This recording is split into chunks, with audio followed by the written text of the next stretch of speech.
Hey everyone, so we are back for our second part of our desert landscape painting. I am using the same paint tray as last time. My paintings had a little bit of time to dry.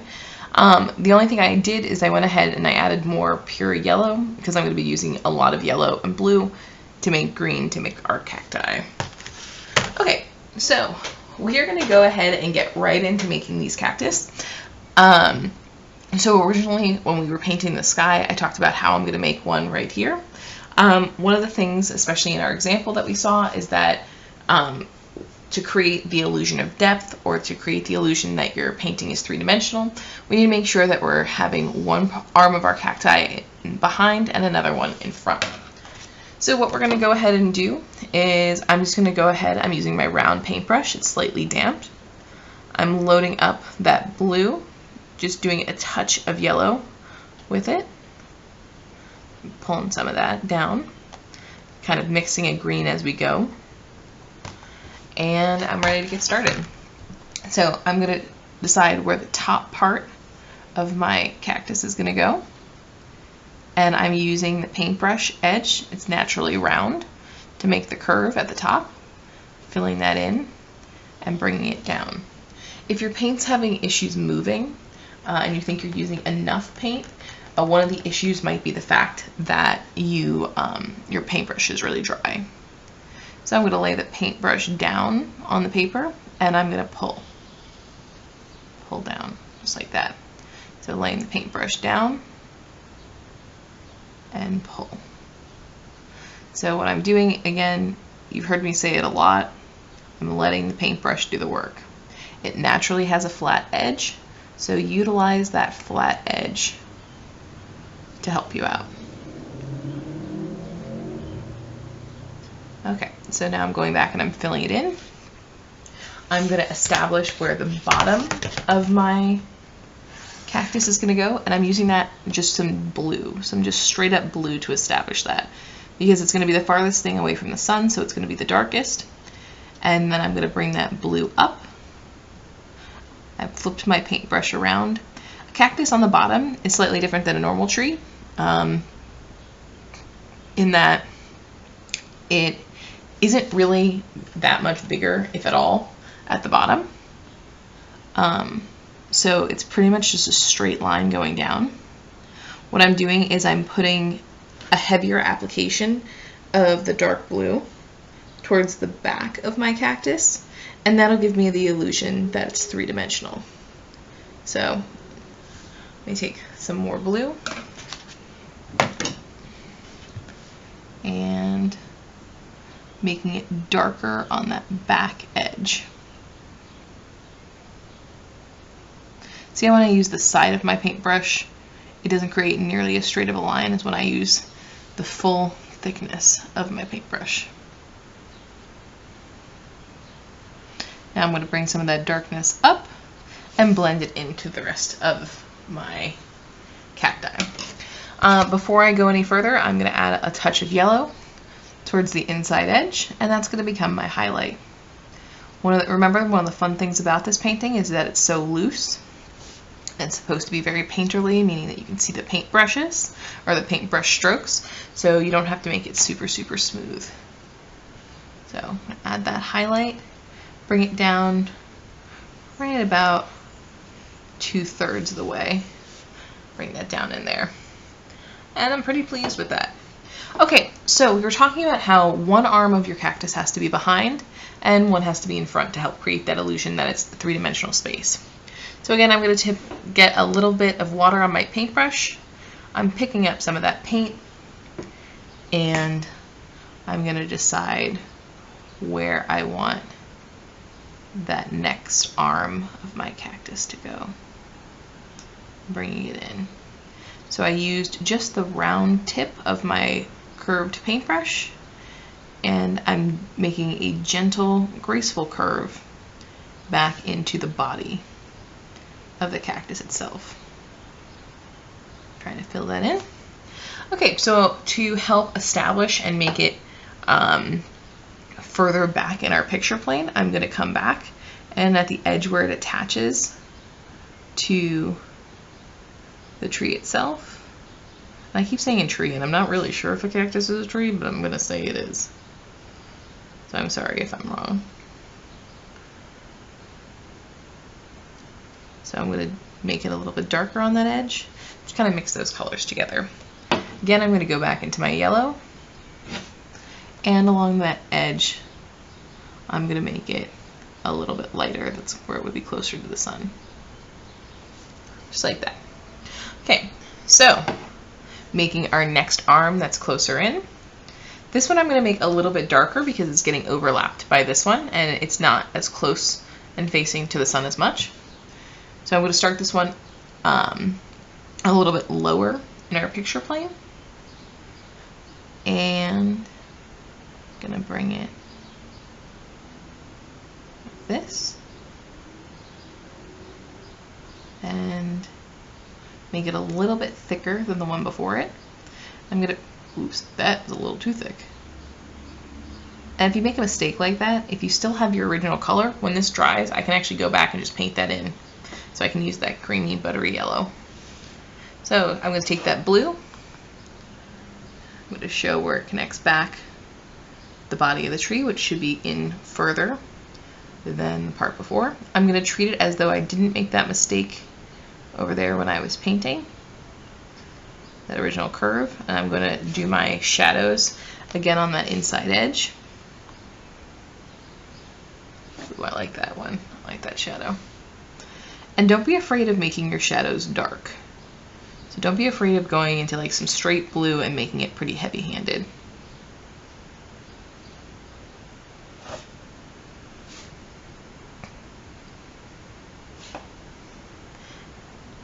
And those of you working on a canvas, if it's easier to rotate your paper instead of having it taped down like those of us who are working on paper, you are rotating your canvas can be super helpful in getting the curve and the angles that you want. Now I'm going to come here, establish my highlight. This will also help delineate where the one arm of the cactus starts and the other one ends, especially by adding kind of a bold highlight there. I've talked before about how this is called chiaroscuro. So a light always follows a dark. So mix that a little bit. If you want to add some more colors into this to show some reflected light, you can bring in, and so it's dry for me now, but some of that pink that we had talked about before. And even some of that buttery yellow that we've used in the sky. So that was just white and yellow mixed together. So I'm going to bring in just a little bit right behind the highlight for myself here. Remember, this is a very loose painting, so have fun with it. Don't be afraid of trying out a new color. So that one's done. I'm going to go back to my blue and do my arm of my cactus over here. So now on this side, you're not going to really see where it attaches. Oops, I just put my hand in paint. You're not going to really see where it directly attaches to the cacti itself. So I'm going to kind of show where it's going to be there. And there we go.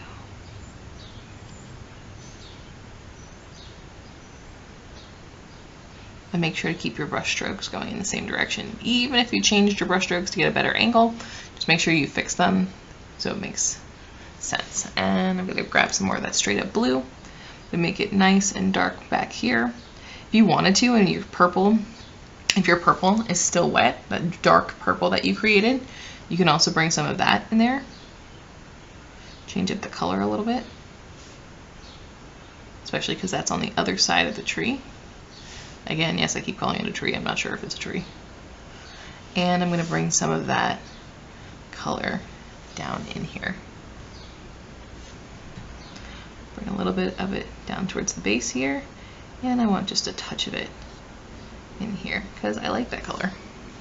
So again, it's your choice.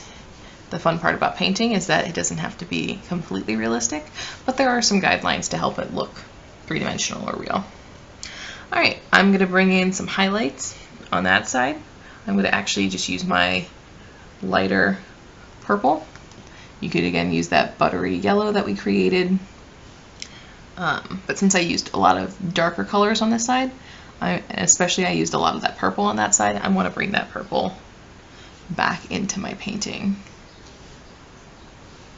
And I'm just doing some broken lines to bring in those colors. Okay, so I'm pretty pleased with him. I can, again, taking some of that red, that white mixture, I can do some flowers on top of the cactus by doing a stippling, so doing a small little poke with the tip of my paintbrush. I can add some of those, but they are an aesthetic choice. They are not a requirement. So just a couple of those for my picture, and I'm going to have them come in. One of the things I didn't mention when I was making this painting, when I was actually painting the trunk of the cactus, is that you need to make sure that the actual cactus comes down below your highest ground line. So see how I have like a little mountain here? I have it below that. I'm going to take a little bit and I'm going to do a little highlight to show that it's kind of in the ground. Again, I finally went back and picked up some of that nice yellow.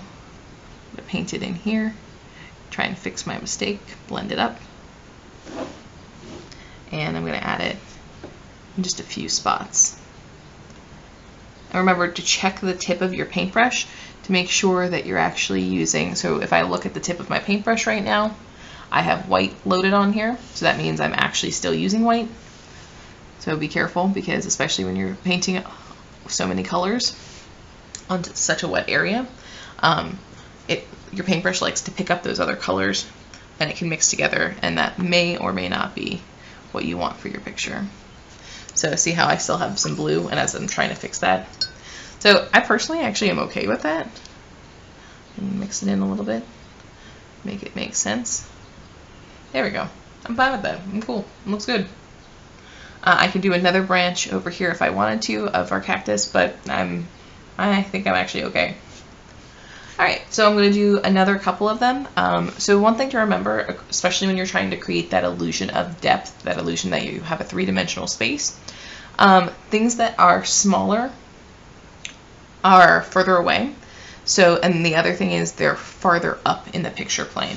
So since I had this tree end here, this cactus end here, any other cactus I create needs to be up higher in the picture plane. So like the base of it needs to come here, basically, and it needs to be smaller than that one. If I want to create a larger cactus over here, but I'm personally going to make a smaller one right here, it would have to come lower, possibly down all the way to here, to the picture.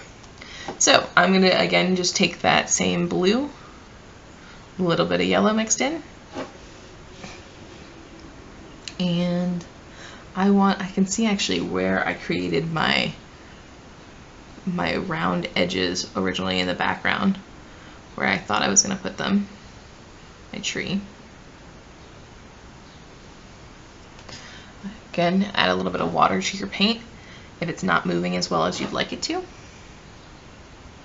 because paint gets dry, especially because we were waiting for the background to dry, so it's been exposed to the air. It's had some time to dry out a little bit.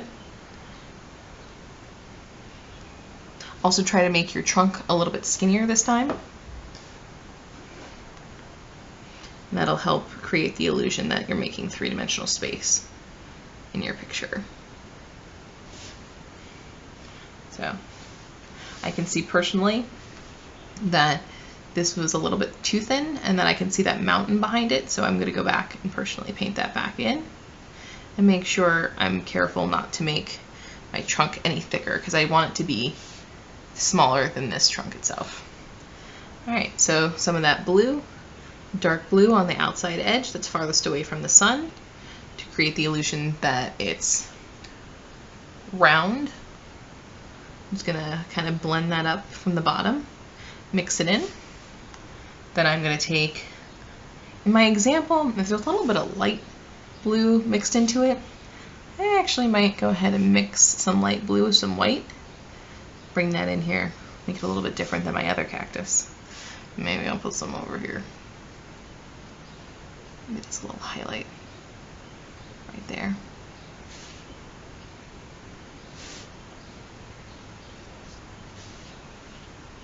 Mixing that in. I like the way that's looking. I'm happy with that. Alright.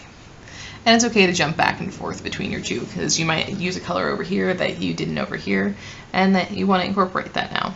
That's a very natural thing to do as you're painting. Realize like, oh, I made a color that I liked over here. So I'm going to start by making an arm. I'm going to bring it back. I'm using the tip of my paintbrush this time. Sometimes what I do is I'll use a pinky, and I'll use my pinky as a kickstand to help stabilize my hand as I paint. This one goes up here. That same loaded paintbrush, I'm going to make another one on this side. Made him a little bit close so you don't really see as much, but that's okay.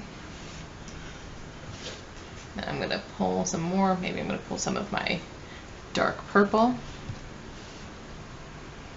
And I'm going to bring this guy out a little bit more. And I have my pinky kickstand out. I'm going to bring this and attach it back to the base or the trunk of that. I had some really nice variation. I wish it would have been on the bottom, that it was darker instead of on the top. It looks really nice though, so I think personally I'm just going to leave it. So again, I'm going to take some more. Maybe on this side I'll do a shorter one.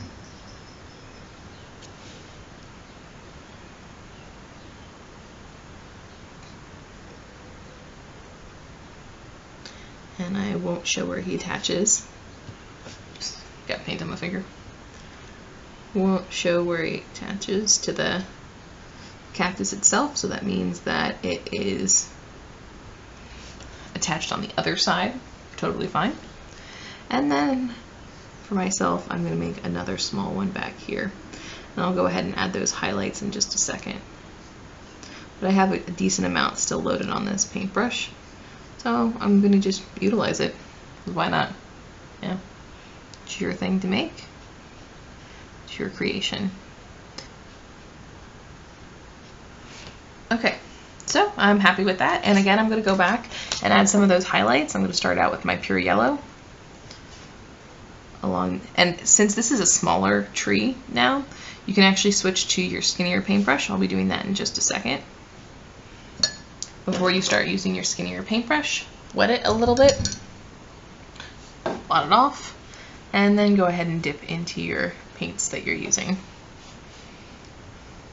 Use my pinky kickstand. Oops, that was a little too wet. I had a glob of water go down. Pick up that paint.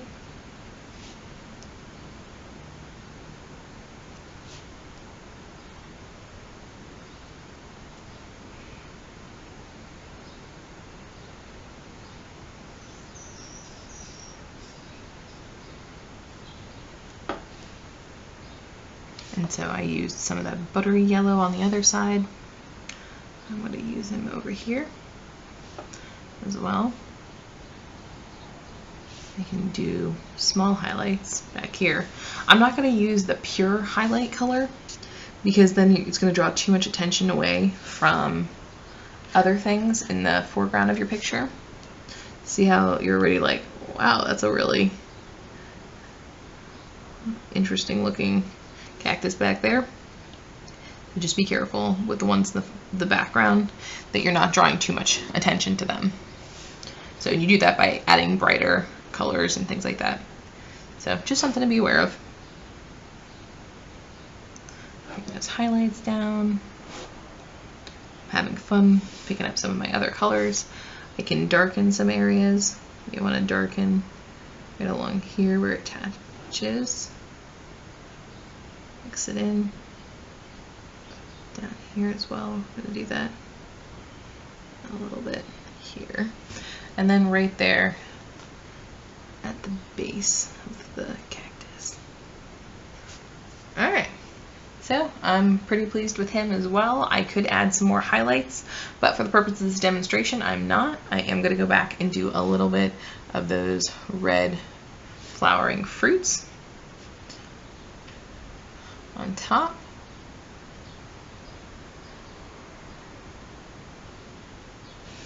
And at this point, you could call the picture complete. In the example that we're working off of, there are in the front some other flat cactus. So I'm going to go ahead and show you how to do that now. In the example, there's also some trees. I personally think it's just going to detract from it at this point. But if you would like to add trees, I do have some videos on adding trees to paintings. So for the purpose of the foreground or forward cactus, I'm going to load up my round paintbrush, and these grow in patches, and I'm going to kind of push it up and pull it down. So I'm going to create a dabbing technique. I'm going to round off the edges. I can show variation in the color by painting it darker at the bottom, lighter at the top. And I'm just gonna keep adding more of these and add a lighter one, growing in patches. Just a heads up, I didn't do this as the way that in the order that I should have, but you want to start higher in your picture and then overlap on top. So it'll help make it look like it's three-dimensional and like things are overlapping each other. And again, working on creating that illusion of depth, that illusion there's three-dimensional space in your two-dimensional picture. You can go back and add some of those highlights like we did with, and I'm using that buttery, creamy yellow. Again, it's really nice to reflect colors in your painting in other areas. So like this is the color from the sky, and it's nice to bring it down into the foreground and other areas. So it's really nice to be able to use the whole paint palette for a painting and to use colors in multiple areas. That's why I like to get paintings done all in one sitting so that I have consistency of colors. And so I create unity in my painting itself. So I'm just going to create a couple more of these. Remember, as things get farther away, they get smaller.